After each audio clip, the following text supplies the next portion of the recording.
Good morning, everyone. I'm Josh Levy, Chief Executive of Ultimate Finance. I'm delighted to be joined this morning by Cavanagh, Head of Bridging Finance for us. So thanks to all of you for joining. The purpose of this session is just to share some insights from what has obviously been a very ordinary and uneventful year for all of us. And we'll also take you through our relaunched residential bridging product offering and what that entails. As with previous webinars that you may have joined us on, there's a chat function on the right hand side. You can ask any questions, we will answer at the end or follow up directly afterwards. And we'll also be sending out a recording of this and other materials by email shortly after the webinar. For those of you that had the pleasure of joining our CBILS webinar back in July, I can tell you that I'm sat in the same chair, in the same room, and it feels like I haven't moved much since then, but my steps count at least suggests I have, which is good. But we've come a long way since then, and a lot has happened within the business that I'm excited to share some detail on. Our CBILS launch preceded what turned out to be a period of very, very substantial volumes for us. And I want to start firstly by thanking many of you for supporting us and for working with us through this to deliver what we see as much needed bridging capital to developers and investors over the last few months. Obviously, the lending market this year across property and other variants has been guilty of what I would consider to be a well-intentioned but somewhat confusing message of being open for business. Your role as a broker obviously is extremely vital to cut through the headlines and assess who is actually lending and under what terms. So I think, looking back on the year as a whole, the value that's given by an introducer or an advisor in helping borrowers navigate these changing markets to find the right solution for them is absolutely significant. So for us, we obviously have a large panel of introducers that we're proud to work with, and we very much consider you to be our partners. We will always look to approach our deal flow and business interactions in that spirit, and definitely look forward to achieving some great things together in the months and years ahead. What we're seeking to do this morning, as I mentioned, is just bring a bit of substance to our message and probably define what it is we're in the market for.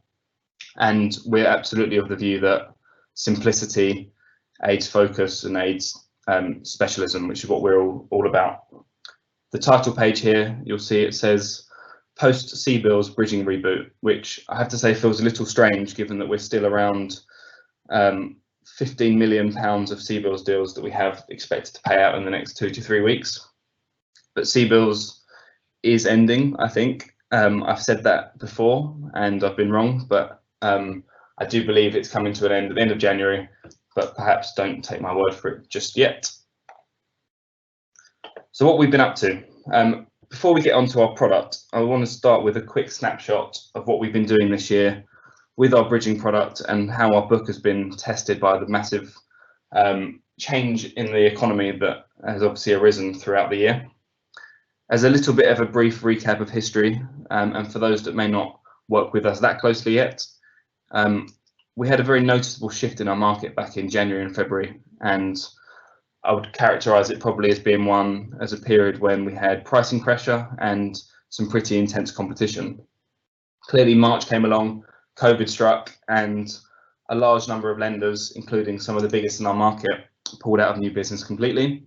Those that didn't pull out ended up largely tightening criteria, and we were one of them. And then CBILS came along, disrupted the market further, and was a big boost for anyone that was lucky enough to get hold of any allocation as a lender or as a broker, and clearly as a client. But for us, and this is an absolute fundamental aspect of today, CBILS is not a business model that sustains, and hence this discussion right now. So first, this page looks at our deal payouts each month over the last 18. The February to July period of this year highlights the challenge that we faced and what we're seeking to address this morning. We had unfortunately moved into a slightly uncompetitive position in the market on pricing pre-COVID. And then whilst we continued to be active and were seeking new business throughout the spring, it ended up being a much quieter period for us with tighter criteria, impacting that to some degree. And then clearly July onwards, you can see here with the bars, have been pretty relentless for us. We hit our record month in August for new business, and My expectation is we'll quite possibly beat that this month. Overall, this year will be our record year for new business, and we'll see somewhere between 50 and 60 million pounds worth of deal flow, which is brilliant. But clearly, these figures are absolutely boosted by the deployment of our CBILS allocation. So this is the same chart as the previous slide, but the blue shading on the bars here show the CBILS element of our new business that we've written in the last few months, so starting from July. The drop off in the orange, which is the non-CBILS business we've written, is partly down to capacity within the team, but it also reflects where our product has been positioned until today, and just really serves as an emphasis really on why it's absolutely the right time for us to be refreshing our offering. We come back to the market today with lower rates, higher loan to values, and some exciting new features that Liam will talk you through shortly. I guess as a final point, just while we're talking about CBILS, it's probably worth just updating you on where we are with our allocation use, because we do get a lot of questions on how it works. So we've paid out today around about 60% of our £40 million allocation from BBB. And whilst we are trying to secure more allocation, I'm not currently aware of any bridging lender that has managed to successfully do so. And the challenge comes, clearly we have credit approved the entire 100% of our allocation. It's just the lag effect of moving through the sales process and getting deals paid out. Under the current rules of the scheme, lenders need to have paid out at least 80% of their allocation before they're able to qualify for any increase. And so that's kind of the position that we're in today. The scheme, as I said before, is open as it stands until the end of January for new applications, as long as any completions are done by the end of March. Obviously, if we do manage to successfully secure any additional allocation, then we will let you know. I should clarify, this is not about funding. CBILS, the way the scheme works with the government backing, it's not a means of providing capital to a lender to pass on to the customer. It's solely the guarantee allocation level we're able to obtain. So we're not constrained in any way by funding on that. So the impact of this year, and I said a record year for us in terms of new business, has been quite a big shift in our underlying security type mix across the loan book. And what these two pie charts show is how the book looked at the end of January and how the book looked at the end of October. And you can see the strong move in the direction of residential assets, which leads on nicely to what Liam will talk about shortly. And then finally, really, away from new business, obviously our team have been kept very busy with our existing client base. What this slide looks at is the mix of our book that is still within their original term, and really the volume of clients that have extended beyond the end of their original term. That's the light blue parts of the bar here. And obviously, without in any way seeking to undermine the very purpose of this webinar to talk about new business, I do believe it's really important that we don't forget the quality of service that's provided in term, and that's for us to focus on, and that's a real priority for us, and how our clients are treated when they encounter difficulties, which most people have at some stage of this year. And now more than ever, I do strongly believe that it's important not just to select the lender with the lowest interest rate, but to find the right lender that is willing to work appropriately with the client in good times and bad times. And just to put this slide into context a bit, we had about £10 million of plan redemptions that immediately fell away as the first lockdown came in. Some have returned, some were cancelled. It was largely around other lenders on the refinancing side, pulling products or tightening their LTVs. Even today, as you can see on the right hand side, we've got a sizable proportion of our book that is in some form of extension.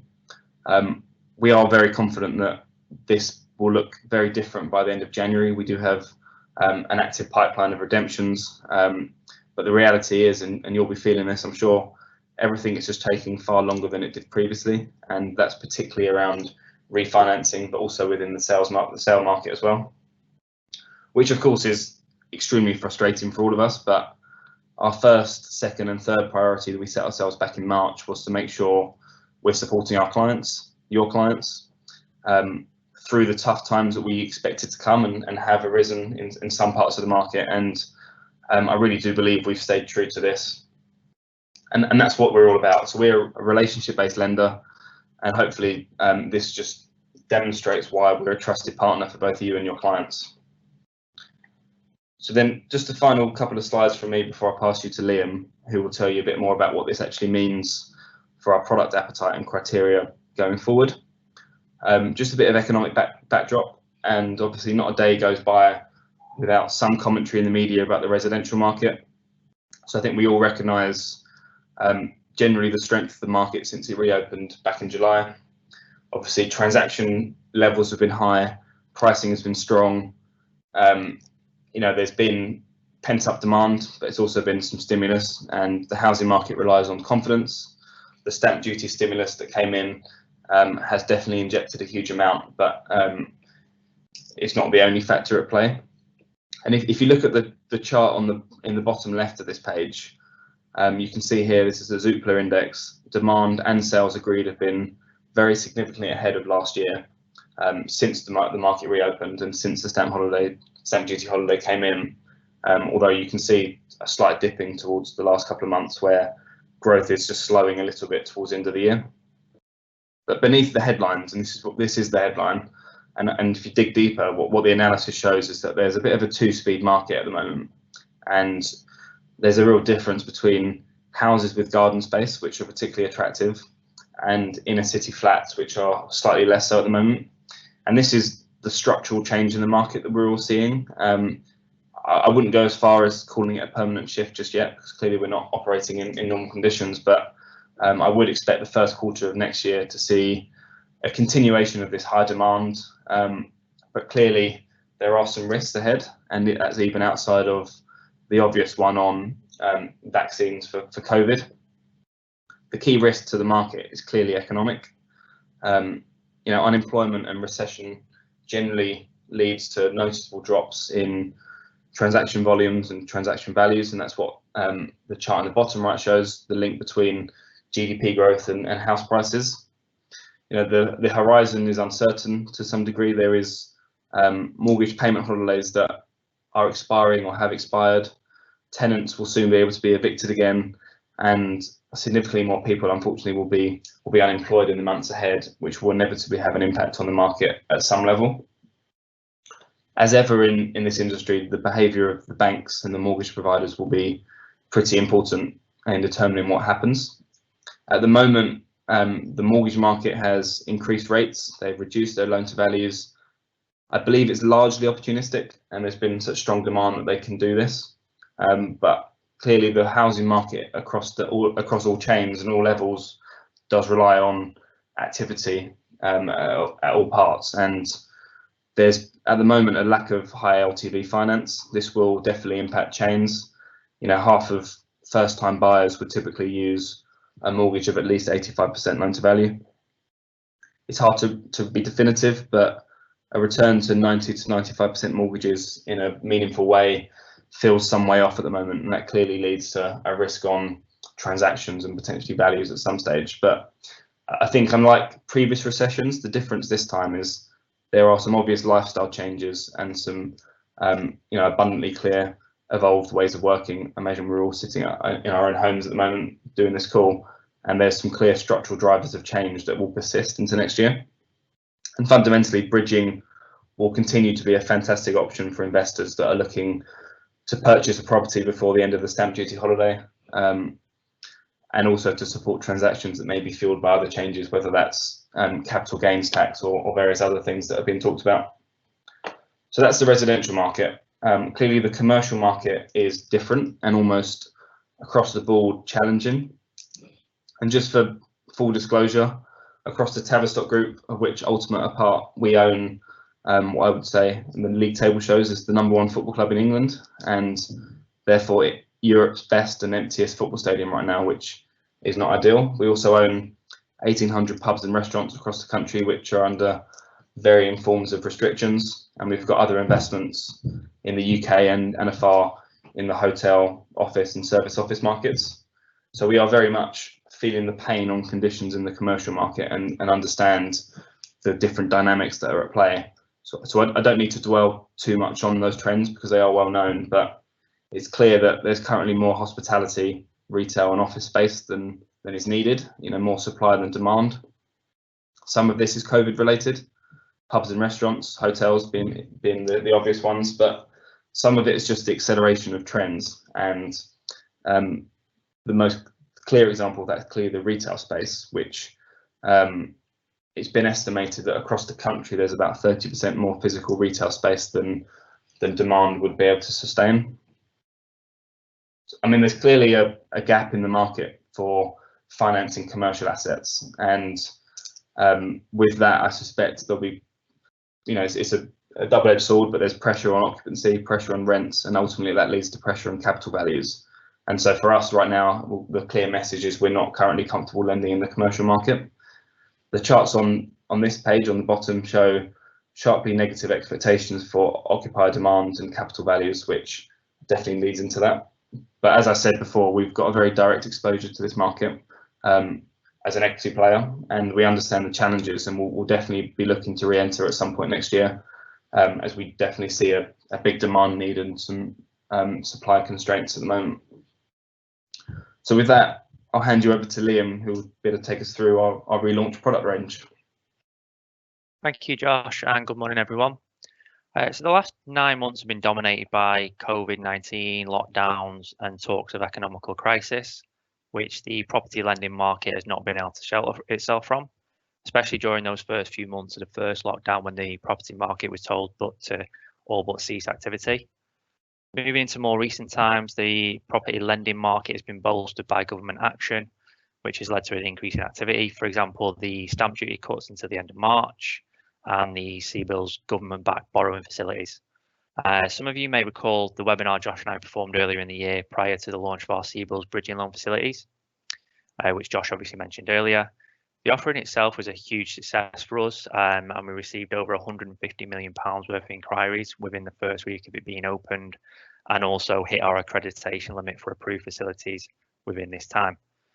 Following the success of this, and over the past few months, we have took the time to review our normal time product offering, looking at what's worked for us in the past, what hasn't worked, the current market, and most importantly, feedback that we received from you, our broker partners.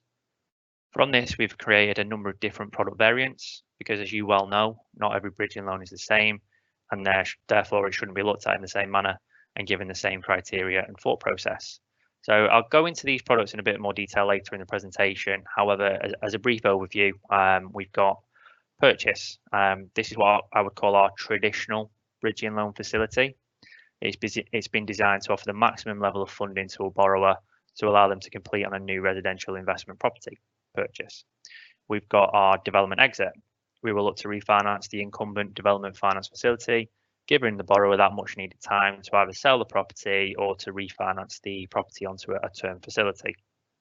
We've then got this is a new product for us, a development finish and exit.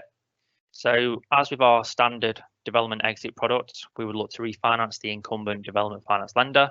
However, the difference with this product is that there would still be an element of works left to complete the project, and there would also be the possibility of a second tranche of funding as an equity release upon completion of the project, which will be based on the finished GDV of the property. We have our refurbishment finish and exit product. This product would grant the borrower funding to complete a refurbishment project, and as with the development finish and exit product I just mentioned, there would be the possibility of a second tranche equity release upon the completion of the project. We then have our rebridge. So this is another well-known term within our industry. This product will allow for the refinance of a current bridging loan facility that is not going to be repaid via the original envisaged exit route, and it won't be repaid within the timescales of their current facility. So we will still look at a rebridge. And then we have what we would class as our other category. So this is more for bespoke types of facilities, for example, a capital raise against an investment portfolio. As these cases wouldn't often have a specific product home within the 5 mentioned earlier, we will look to judge each of these cases on its own merits. As I said a little earlier, I will go into more detail of the surrounding product variants a little later in the presentation. Okay, so we've also spent the time over the past few months considering our likes and dislikes, and again, based on the feedback we received from yourselves, we put together some overall principles and guidelines that will be used by our sales team to define in general whether a loan fits within our lending appetite. It's important to go through this with you all today as we're looking to be as transparent as possible with our new product range and the underlying appetite that we've got.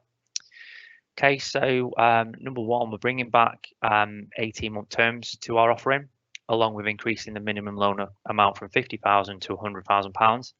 This is in line with what we are seeing in the book and the demand levels within our inquiries. We're increasing our arrangement fee to 2% of the loan amount. However, we will continue to pay you as the broker 1.5% of this as a commission, and we'll be looking to retain 0.5% of that arrangement fee. As per our current procedure, we will allow for an additional broker fee to be added to the loan up to 1.5% of the loan amount, which gives you the ability to earn 3% for each deal that you complete with Ultimate Finance. Okay, we'll continue to offer serviced and roll methods of interest repayment. However, for a service facility, there needs to be an understanding of the source of funds, plus a minimum of 100% coverage ratio from rental income. We will continue to lend against the open market value and will not look to restrict to 180 or 90-day valuation figures. As always, we will not consider a valuation that has investment, trading or hope contained within the value, and it must be a true as-is valuation. Okay, Ultimate will not lend against grade 1 or 2 listed property, which is also category C in Scotland. We'll also not look to lend any trophy assets. The reality is that a borrower may struggle to complete their exit within the timescales of our facility, as traditionally these properties can prove to be tricky to deal with and have a limited sales market. The reality is, on the back of the coronavirus pandemic, both the commercial and semi-commercial, as Josh alluded to earlier, the markets are just not performing well. We will consider a semi-commercial property as security, but the split would need to be predominantly residential, e.g. 2/3 would need to be residential space with that commercial unit underneath. We'd also want to see a strong tenant holding the underlying lease for the commercial element of the security.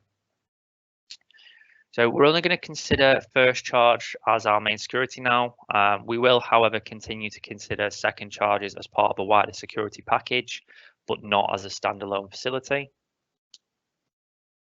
At least one significant shareholder needs to have been a UK resident for the last 3 years and have the required net worth based on UK assets. Exceptions to be considered if net worth is substantial in UK assets. Okay. Whilst we're in the midst of the coronavirus pandemic, we will need to take stock of any potential lockdowns and how they may affect suppliers, cash flow, and the overall project in general. This will give us the ability to judge the potential of a project and whether it could slip beyond the proposed term. We don't fund or take security of a property where structural works are being undertaken or required for the overall project. We're not a development finance lender, and as such, we'll stick to what we know and understand best, and it's how we can better serve our brokers and borrowers. Okay, so as promised earlier, I have some more of the key detail for our new product variants, and we'll of course send around some product guides with the criteria detailed following the presentation. Okay, so our purchase bridge. We've increased our maximum loan to value back up to pre-COVID levels, so back to 75%, which will enable our borrowers to access more capital to assist with that residential investment purchase. Pricing itself, it starts at 0.89% per calendar month and increases in increments up to our maximum LTV. So for example, a 75% loan to value deal with a client with the minimum net worth consideration and a clean personal credit profile, our rate will be 0.99% per calendar month. Okay, the borrower needs to have one other portfolio property other than their personal residence. Should the borrower not hold a property other than that security and personal residence, we would look to restrict lending across our product portfolio to 70% LTV. So please just bear that in mind when you're looking at inquiries. We will consider adverse credit subject to satisfactory explanation. This will, however, increase the interest rate for the facility and may affect that maximum LTV we can offer. We will consider below market value purchases, subject to the facility falling in line with the maximum LTV criteria and not exceeding 80% of that purchase price. We'd also ask for a satisfactory explanation for that BMV purchase. Okay, the property in question must not require a full refurbishment. We would value the works must not exceed 5% of the overall current market value, and we'd not be looking at stuff like a full kitchen and bathroom strip out. It's mainly decoration type works and landscaping maybe. Okay, so our development exit product will lend up to 75% of the property's market value, which is to be used to refinance that incumbent lender, as mentioned earlier. Pricing utilises the same model as our purchase bridging, enabling pricing for to be at sub 1% for a maximum 75% LTV deal. The borrower must have completed a previous development project and should be able to evidence that it was successfully sold or refinanced onto term debt. And the project itself must only have must be a completed asset or only have minor snagging issues left to do. Would really be looking for those building warranties to be in place for this type of deal. And also the asset must not have been on the property market for longer than 4 months following completion of the build. We would not class this as a development facility if it was longer than that, and would push this more towards our rebridge product criteria.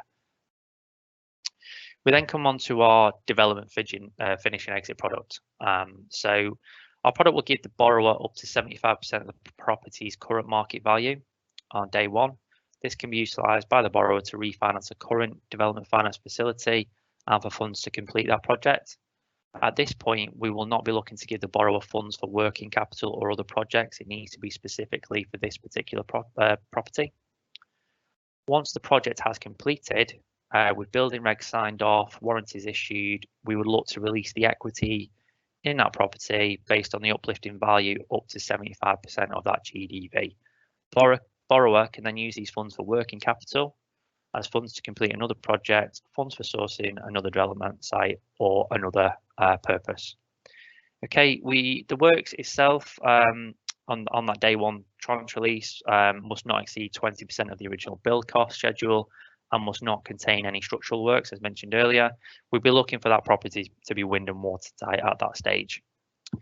Okay, so at the point that the project is confirmed as complete by the borrower, we would request updated bank statements, confirmation of those building regs sign off, confirmation that building warranties are in place.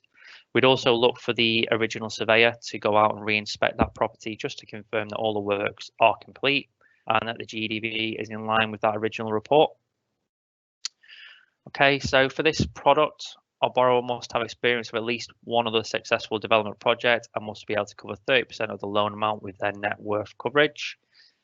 With the additional equity release, we will charge the borrower a 2% arrangement fee on that second tranche. As per the original loan, 1.5% of this will be paid to you on completion of that additional drawdown. We'll also look to charge interest at the same rate as originally written on the additional funding. Okay, in a term where post-government offerings is going to be difficult to obtain cash flow, the equity release offering that we've put together will give the borrower much more flexibility to move on to the next project or to release capital into their businesses.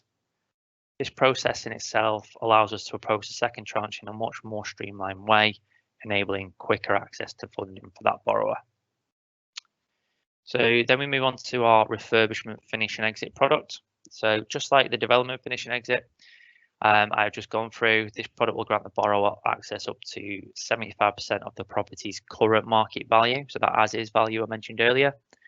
Again, at this stage, the funds can be utilised to refinance a current lending facility and to cover the cost of completing the refurbishment project.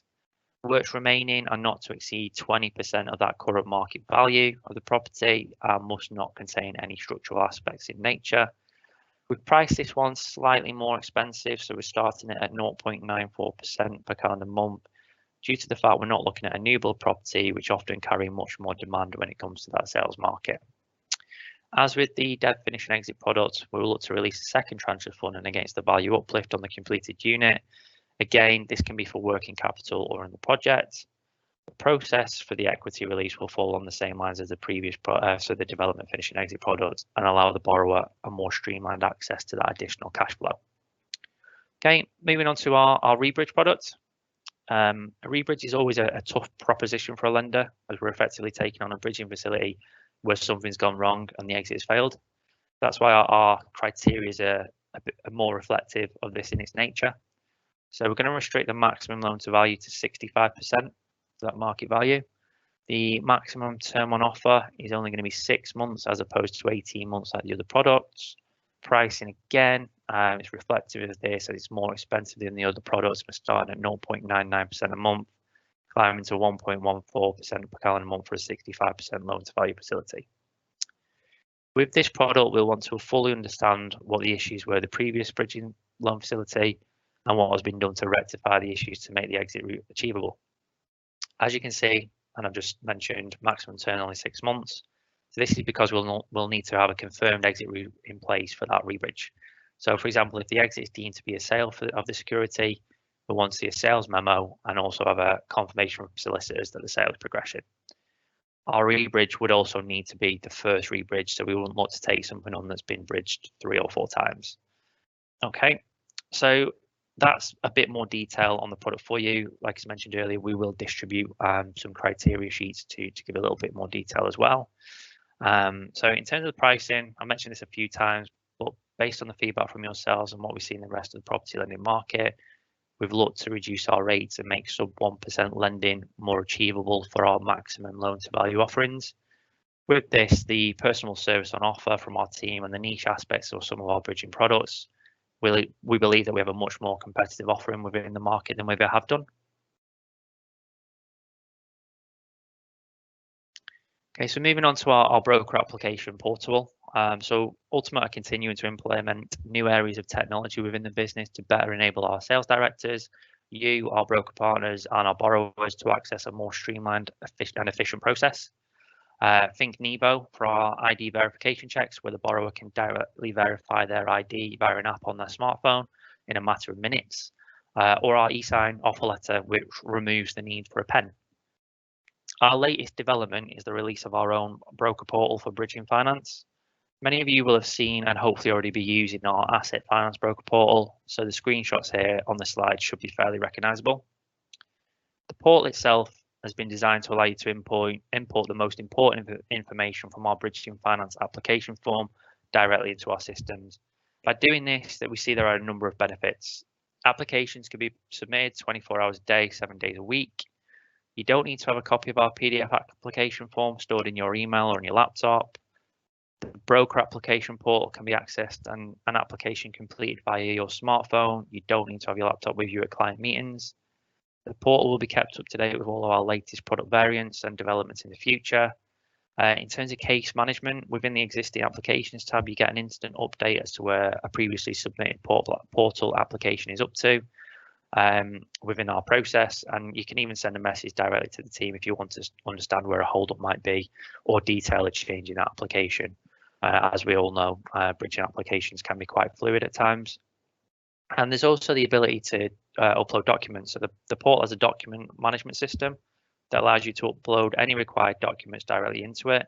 They're all securely stored, and it means our sales directors can locate without the possibility of missing something on an email.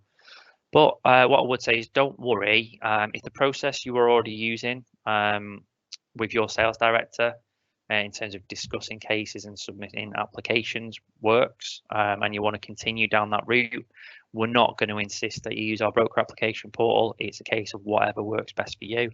It just gives you a little bit more option to use the technology that's there. So following the presentation, we'll be emailing you all with a direct link to the broker application portal, which can also be accessed through our website. Details of how to register for our broker portal. Please ensure you do register before trying to access the portal, as we will need to activate your account. And also we're going to send around a short demonstration video giving you a run through of how to use a portal. So please do give that a quick watch. If you do encounter any problems with the broker application portal, then please contact your sales director or send an email to james.pennington@ultimatefinance.co.uk. That's Pennington with 2 N's, and we'll look into that for you. Also, if you've not registered as a broker with ourselves, please ensure that you do and have signed up to our terms and conditions. To enable us to complete on a deal and pay across your commission, we will require you to have done this, so it's probably best to get that done as soon as possible. Okay, now moving on to our key information required for our submission. So we've gone through our new products this morning in detail, and before I pass back over to Josh, I thought it would be beneficial for you all just to go through what we need from you and your clients before a case is submitted to our credit team. So we're going to need the story behind the loan, what are the funds being used for, and some detail of the project that the borrower is undertaking or has completed. We'll need to know what's been spent on the project by our borrower to date, what was the property pre-project in comparison to where it's at now, what works have been undertaken to date. This all adds to the story behind the borrower, the security, and the project in general. Basically, how achievable is that proposed exit route? We will apply common sense to our exit routes and make sure they are sense checked before we approve them. We strongly believe in treating customers fairly, and we'll also make sure that they have the best opportunity to exit the loan in the given timescales. Okay, as mentioned earlier in the presentation, we're going to want to understand the schedule of works for our finish and exit products. We will also review this to make sure the costings and timescales seem sensible, and to make sure there are no structural elements, and to also ensure that the client has taken into account any potential delays, COVID or otherwise. We will want full details of the original facility for a refinance, whether it be the original development finance facility that we're looking at exiting or a failed bridging loan that we are going to refinance for our clients. The detail is always important. None of us want to get to completion week and find that a borrower needs an extra 20k to redeem their development facility.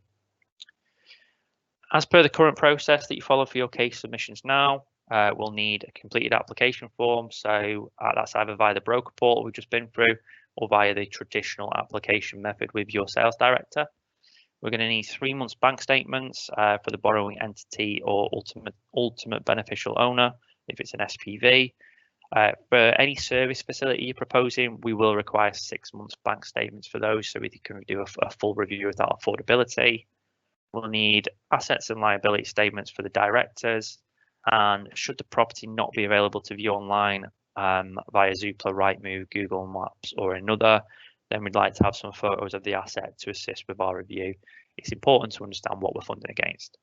And receipt of this information from the outset gives us the best opportunity to operate a seamless process and give you a quicker decision, and most importantly, get that credit backed offer to the borrower sooner. And thanks, Josh.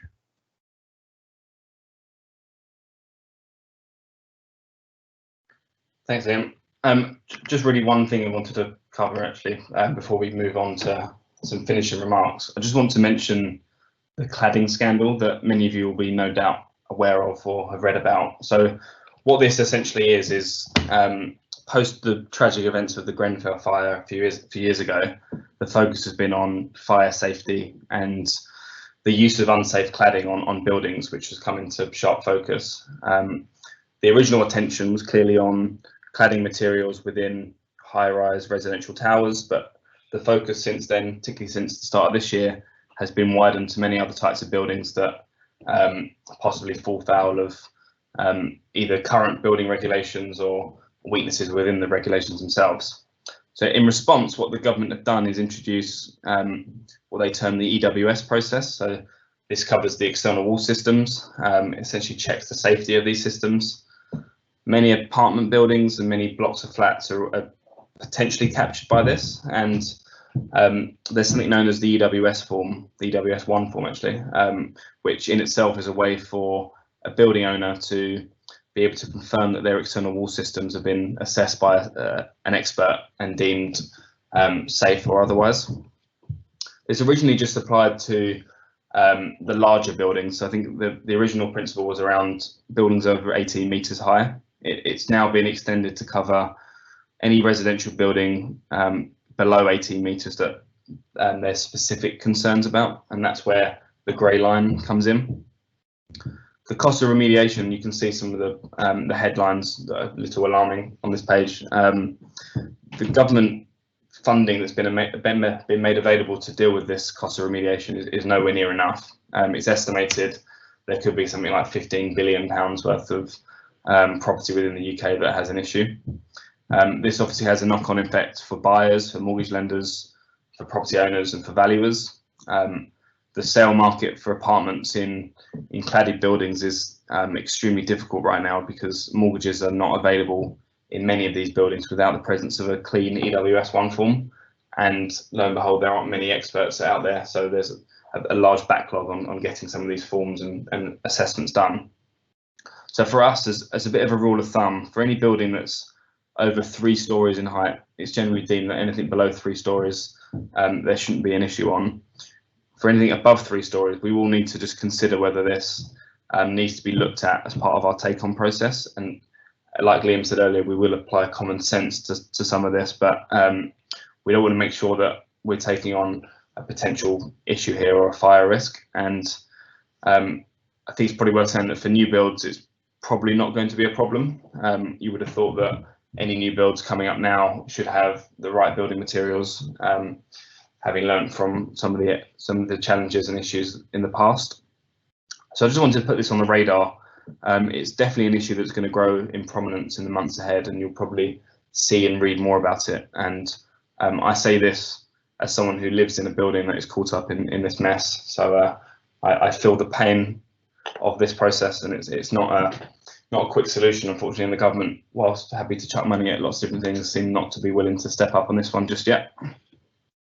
Now, moving on to what it's like to work with us, and this is really just some final thoughts before we turn to any questions, and just wanted to cover what it's like working with Ultimate Finance on some of these opportunities. And the word partnership has been used by both Liam and I a couple of times already today, and that's exactly how we see it. Your support is absolutely invaluable to us and always appreciated. By continuing to work closely together through CBILS, non-CBILS, whatever it may be, we will continue to deliver even better results for your clients. The key driver behind this relaunched product range is really better defined product categorization, which allows us to vary and tailor the pricing, the LTV and the features that we're able to offer to reflect the different facility types, but also provide what we consider to be maximum clarity to our broker market about our appetite and our criteria. As I said before, bridging's got a big role to play in providing that short-term capital that the property market needs, and liquidity is everything, and probably never more so than now, to enable investors and developers to capitalise and seek opportunities that they otherwise wouldn't be able to. And that really is what our equity release feature aims to provide that additional bit of capital upon completion to be redeployed elsewhere. So what I've highlighted here is just the 4 key things that I believe represent our core ethos as a lender. So firstly, we deliver. I put a quote here from Tavistock's chairman and founder, Joe Lewis. Pride of delivery is at the heart of what we do, and we do 100% back ourselves to do what we say we're going to do. And I think that's fundamental, particularly right now. And particularly when it comes to standing behind a credit-backed offer, but also in the way that we can demonstrate the support we give to mutual clients through the inevitable challenges that come with any project, and none more so than in this year. And obviously, in terms of how we work with brokers, with our existing client book, we keep in touch where relevant to discuss exit plans and progress, and where required, and hopefully it doesn't come to this in every case, but we work together on extensions to terms that best suit the client and also protect our LTV position. So secondly, Liam's taken me through our rates and our LTVs. These are not just attention-grabbing headlines that some lenders may have. We don't seek to move away from these when it comes to the reality of the situation, and I think that's really important for transparency.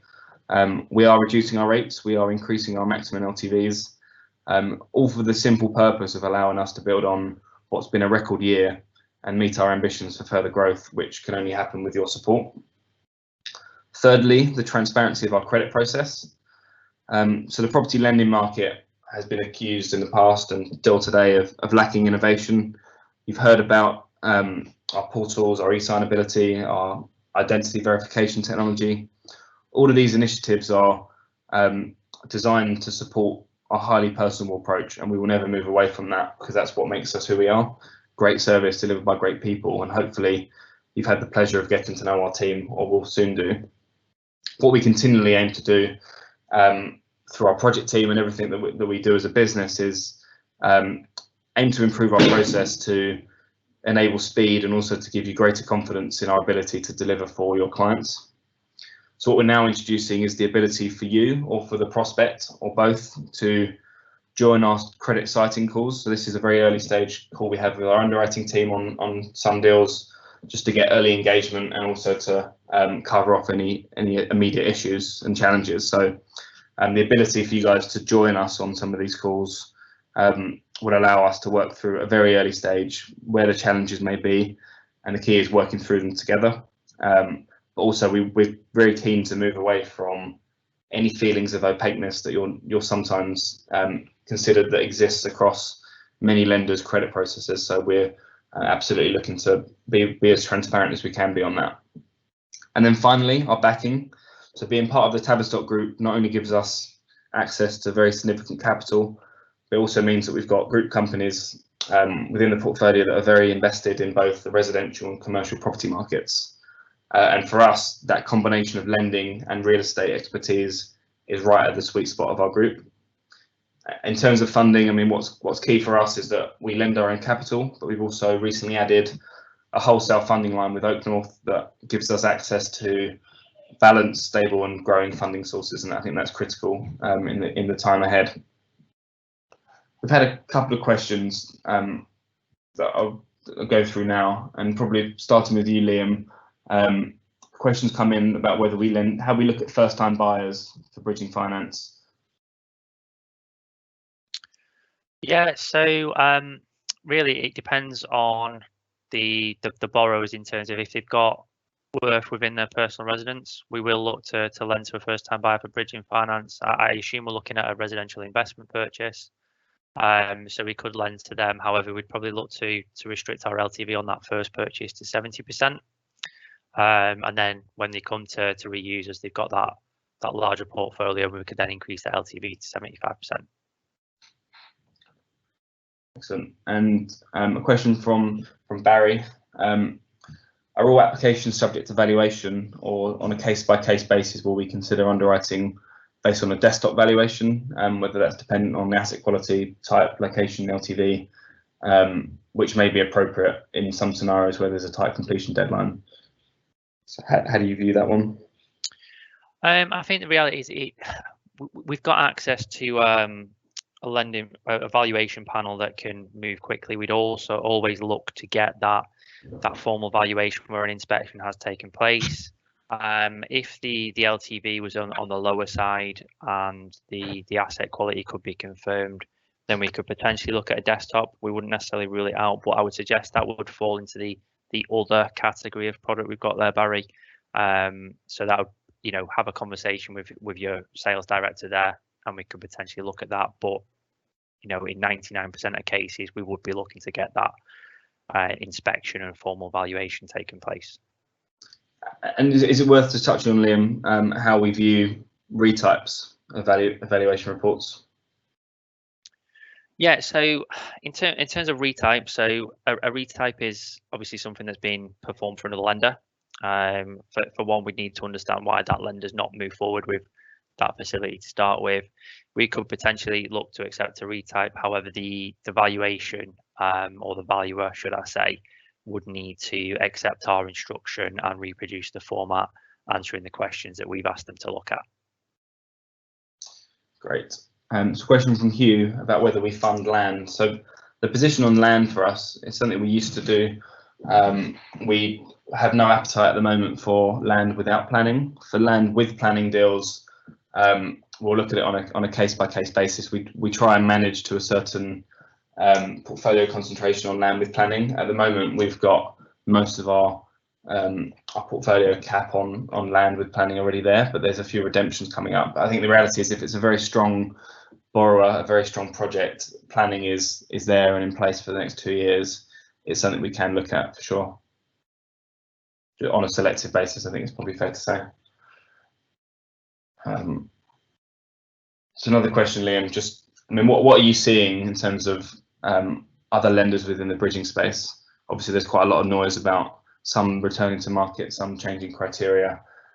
How are you finding conditions with other lenders? Other lenders, they can be quite aggressive on rate. As it's been in the past, it's a case of it's the race to get that decision in principle out.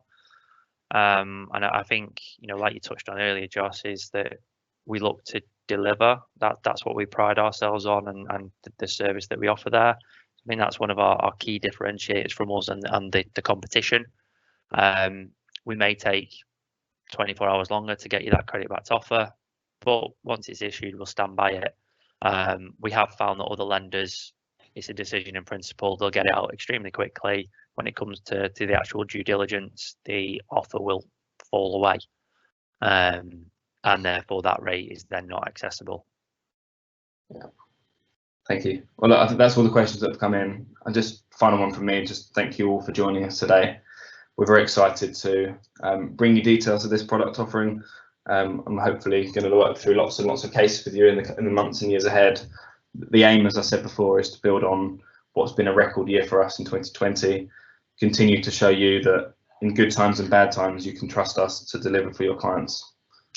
Thank you very much. Thank you.